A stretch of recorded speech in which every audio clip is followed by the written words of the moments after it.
Hello, parents of Year 8. My name is Philip Curtis and I'll be teaching your son or daughter English this year at Sunmark. And I thought I'd make a quick video just to introduce myself so you have a face to the name and to let you know what we're doing over the year in English, what we're doing this term, the reasons we're doing them, and also to finish off with something that a few parents have approached me about. What can parents do at home to help? This year in English, we are covering Romeo and Juliet. We are then going to be looking at some World War I poetry around armistice time.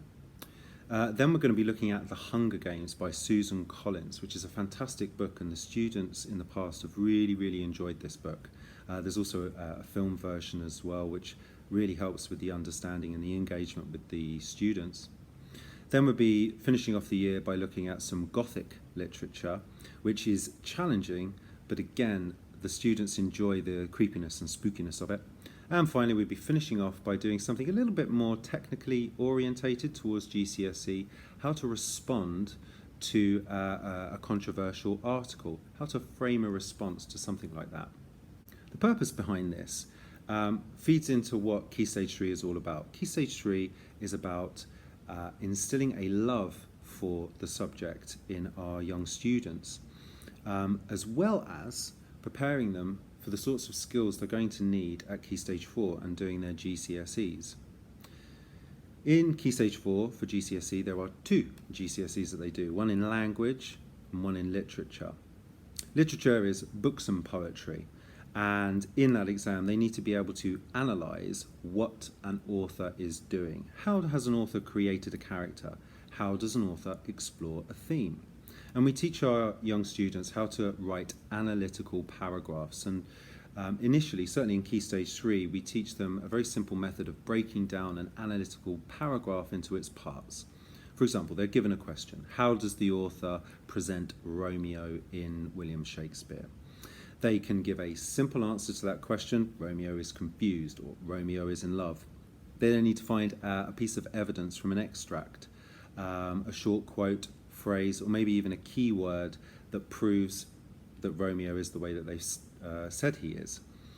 We also try to teach our young people to identify the technical vocabulary behind the technical device that a writer has used. Maybe it's a verb, an adjective, maybe it's a simile or a metaphor or personification. For example, today I was teaching about oxymorons and how to identify them. And then we teach our young people to explore those words, the key words in the quote, in a little bit more detail. How do those words prove that Romeo is confused or in love? We also delve a little bit into the context, the historical context behind novels and poetry.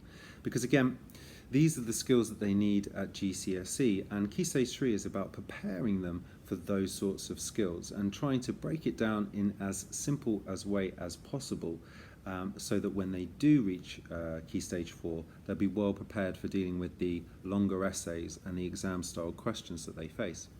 The other GCSE that students do in Key Stage 4 is language. This is more focused on non-fiction and non-fiction writing.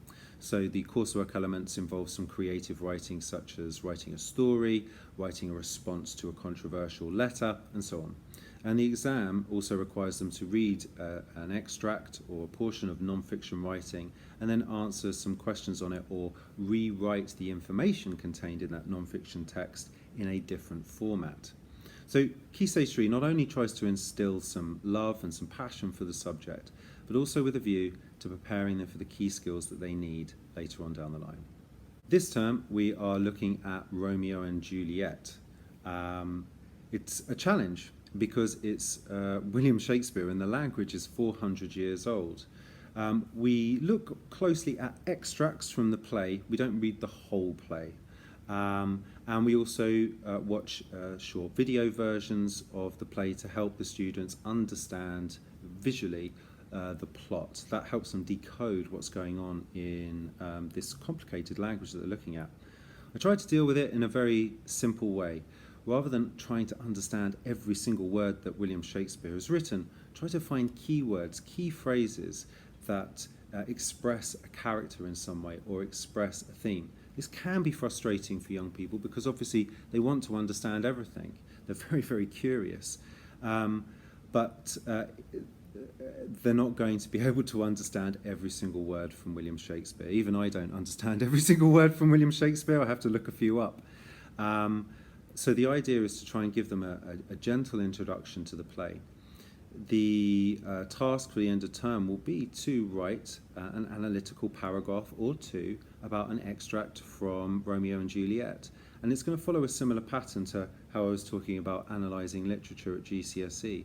You're given a question, you make an intelligent response to that question, find evidence, find a quote, can you identify the language device being used, and can you explore the key words in a little bit more detail as to how that proves the point you've made. So parents often ask, what can we do at home to help? And there are a number of things you can do.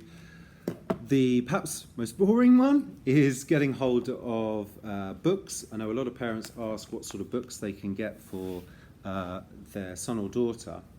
You can get workbooks. I have these for GCSE and they cover spelling, punctuation and grammar. I don't sort of take photocopies of these and just give them to the students and expect them to get on. Ultimately, they can be quite boring and they can put young people off studying a subject. However, there are a lot of young people that do enjoy working from workbooks. They like the simplicity of it. So if you were looking for books like that, you would be looking for something like this. It would say Key Stage 3, Spelling, Punctuation and Grammar. So those can be quite useful. However, if you wanted to help young people with their writing in particular and spelling, punctuation and grammar, what I've found is that often students already know what a capital letter is and when to use a full stop and how to spell common words. What's actually going on is in their keenness and their eagerness to do well and write a lot, they often leave a lot of mistakes in their writing.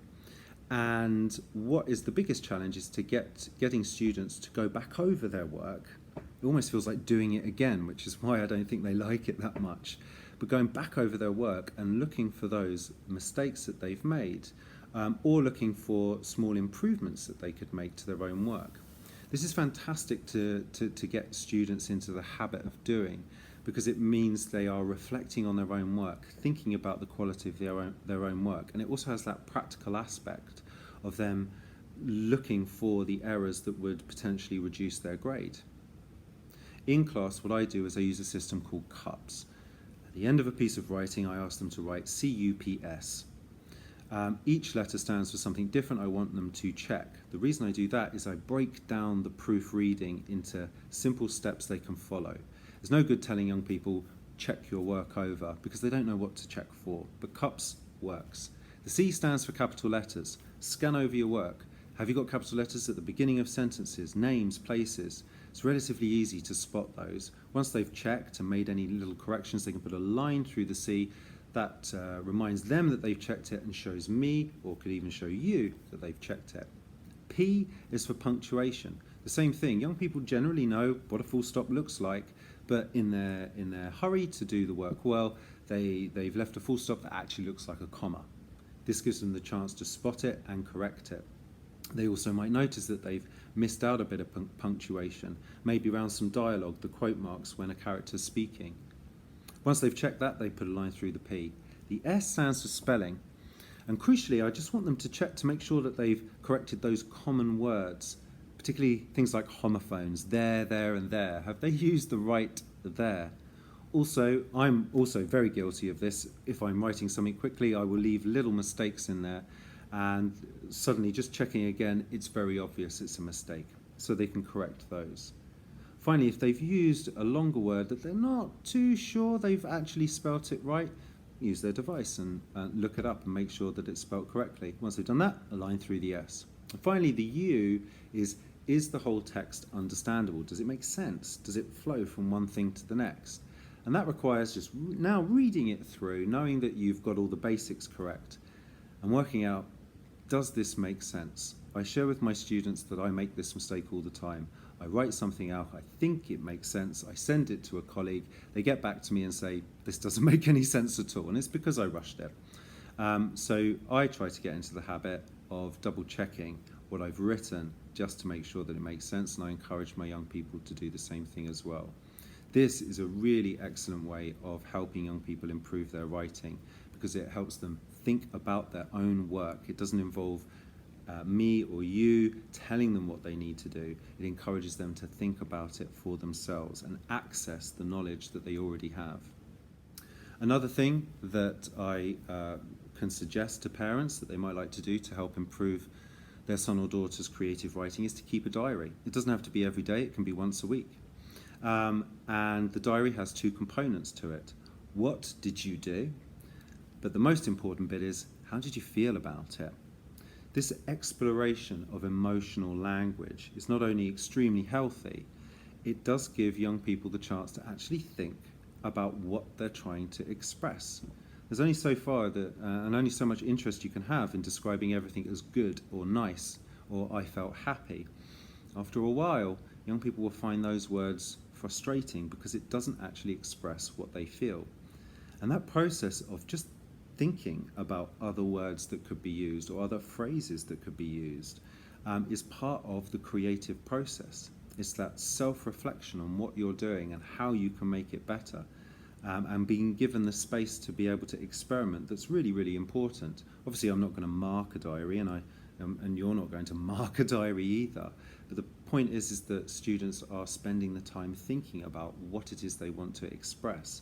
And that can also have a really positive effect on reading, because they will then see authors expressing the sorts of things that they want to express, but the authors that they're reading do it much better. This kind of leads into the importance of reading more generally. Reading not only improves reading ages, obviously, but it also has an extremely positive impact on creative writing, for the simple reason that it's a teaching technique called modelling. You show students what a quality response looks like, or what a quality piece of writing looks like, and they then try to replicate that in their own work. Young people who read a lot have larger access to quality writing, and because of that, I often notice that those students that read a lot often have very good creative writing skills. They're highly imaginative, but they also have access to many more modelled ways of how to express certain things. So reading not only helps reading, but it also helps with writing. At Sunmark, we have the Accelerated Reader Programme. This is where students are assessed for their reading level. They then choose a book from the library based on their level. This means the book that they're choosing isn't too easy, but also isn't too complicated, but is just challenging enough to push them to their next reading level.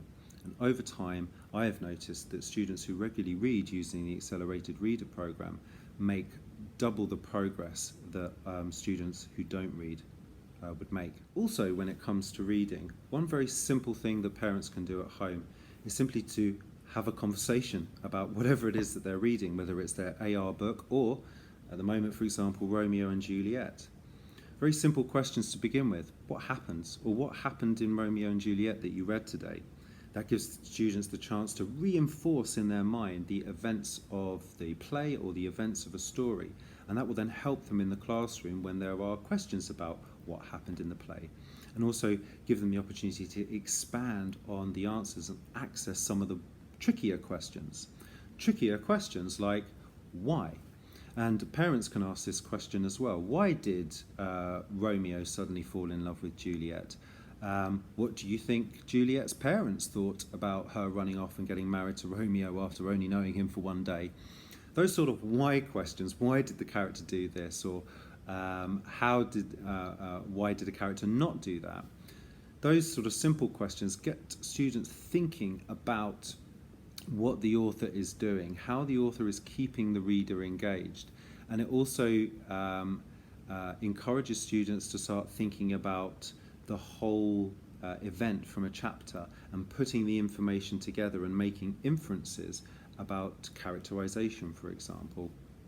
So simple questions like what happened in your book and why did the characters do that can be extremely powerful in helping young people with their reading skills. Please feel free to get in touch with me. I really don't mind. You are not bothering me at all if you want to know anything about what's going on in my classroom.